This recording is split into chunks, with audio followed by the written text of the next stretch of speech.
நடிகர் Shruti Haasan live video மூலம் ரசிகர்களின் கேள்விக்கு பதிலளித்துக் கொண்டிருக்கும் போது திடீரென ரசிகர் ஒருவர் கேட்ட கேள்வியின் தவறான உள்நோக்கம் புரிந்து கொள்ளாமல் ரசிகர் சொன்ன அந்த செயலை ஸ்ருதிஹாசன் செய்யும் போது தர்ம சங்கட நிலைக்கு ஆளாகி ரசிகரின் உள்நோக்கத்தை புரிந்து கொண்ட நடிகர் ஸ்ருதிஹாசன் தமிழ்ல பேசுங்க, என்ன பேசுறது, கேள்வி கேளுங்க, தமிழ்ல பதில் கொடுக்குறேன்.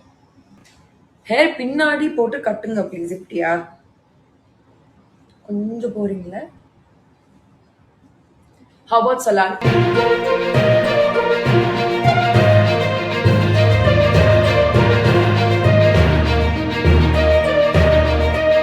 நடிகர் ஸ்ருதிஹாசன் லைவ் வீடியோ மூலம் ரசிகர்கள் கேட்ட கேள்விக்கு பொறுமையாக ஜாலியாக பதிலளித்துக் கொண்டிருந்தார். நடிகர் ஸ்ருதிஹாசன் ரசிகர்களுடன் பேசும்போது தன்னுடைய தலைமுடியை முன்னால் வைத்துக் கொண்டு பேசிக் கொண்டிருக்கும் போது திடீரென ரசிகர் ஒருவர் நடிகர் ஸ்ருதிஹாசனுடன் நீங்கள் தலைமுடியை பின்னால் நகர்த்தி முடித்து போட்டால் அழகாக இருப்பீங்க என சொன்னதும் நடிகர் ஸ்ருதிஹாசன் உடனடியாக ரசிகர் கேட்டபடி தன்னுடைய தலைமுடியை பின்னால் போட்டு முடித்து கொண்டார். ரசிகரின் உள்நோக்கம் புரியாமல் தர்ம சங்கடத்துக்கு ஆளான நடிகர் ஸ்ருதிஹாசன் ரசிகரின் உள்நோக்கத்தை புரிந்து கொண்டு சமாளித்து கொண்டு உடனடியாக தலைமுடியை அவிழ்த்து அதை முன்பக்கமாக போட்டு எந்தவித பதட்டம் இல்லாமல் அந்த ரசிகருக்கு பதிலடி கொடுத்து விட்டு அதன் பிறகு அடுத்த ரசிகரிடம் பேச ஆரம்பிக்கிறார். ரசிகரின் இந்த நாகரிகமற்ற செயலுக்கு ஸ்ருதிஹாசன் பதிலடி கொடுத்ததை பலரும் பாராட்டி வருகின்றனர்.